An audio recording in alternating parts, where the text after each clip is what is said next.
आम के बगीचा में ना एक ट्यूशन सेंटर बना दिया। उस समय छात्र यहाँ मिट्टी के झोपड़ी में रहते थे, पेड़ की छांव में शिक्षा लेते थे। वो लोग अगल बगल के गांव में ना भिक्षाटन करते थे। ये परंपरा जो है ना 600 ईस्वी पूर्व से 413 ईडी तक यहाँ पर धीरे धीरे करके विकसित होते रहा। कुमारगुप्त जब राजा बना मगध का, उसने देखा यहाँ पर पहले से बहुत सारे लोग जो है ना शैक्षणिक कार्य में संलग्न हैं। उसने ट्यूशन सेंटर को बदल दिया ग्लोबल यूनिवर्सिटी के रूप में। उन लोग का मिट्टी का झोपड़ी हटा करके मगध का राजा ये पक्का बिल्डिंग तैयार कर दिया। छात्र यहाँ जो भिक्षाटन कर रहे थे ना सर जी, उसकी समाप्ति के लिए उसने 200 गांव का टैक्स एवरी ईयर डोनेट कर दिया। तो इस तरह से ट्यूशन सेंटर को कुमारगुप्त ने ग्लोबल यूनिवर्सिटी में बदल दिया, जहाँ के दक्षिण पूर्व एशिया से छात्र लोग पढ़ाई करने के लिए आने लगे। अब सारीपुत्र के बारे में कहा जाता ना सर जी कि जहाँ उनका जन्म हुआ ना वहीं निर्वाण हुआ। उनके अस्थि को छात्रों ने मिट्टी से कवर किया, जो विभिन्न 7 राजाओं के द्वारा विकसित होकर के नालंदा का ये बड़ा स्तूपा बना। सामने का बड़ा स्तूप सारीपुत्र का है, जिन्होंने 2600 साल पहले ट्यूशन सेंटर का शुरुआत किया। जब एक आदमी के डेड बॉडी पर स्तूप तैयार हुआ ना सर जी, यहाँ एक परंपरा की शुरुआत हो गई। उस समय छात्र और प्रोफेसर दोनों ही बौद्ध भिक्षु होते थे, पर छात्र जो है ना पढ़ाई खत्म करके घर लौट जाते थे। प्रोफेसर लोग यहाँ मरने तक बौद्ध भिक्षु होते थे। जो भी प्रोफेसर मरते गए ना, उनके डेड बॉडी पर ये छोटा छोटा स्तूप बनते चला गया।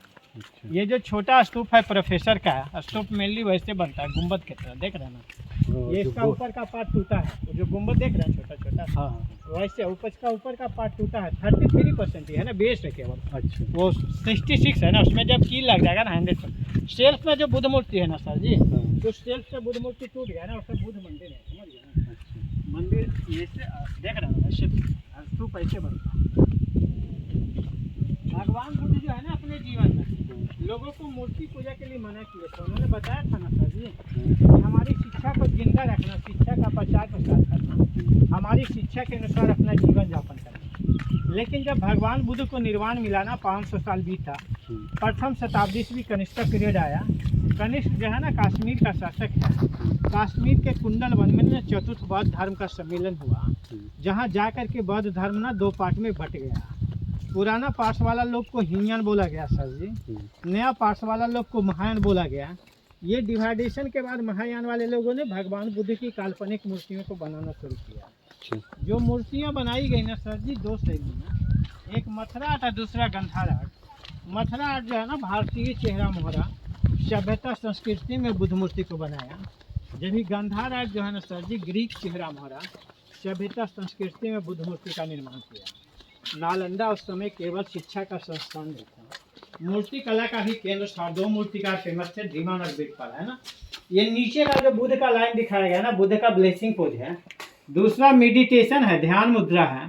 तीसरा भूमि स्पर्श है। चौथा टीचिंग पोज है, यानी बुद्ध के मंदिर में जो बुद्ध का टीचिंग पोज को मूर्तिकार ने ऊपर के लेयर में रखा है ना सर। तो इस लाइन में 2 चीज़ है सर, जिसमें रेड एस्बेस्टस लोहे का ग्रिल है, बुद्ध मंदिर है।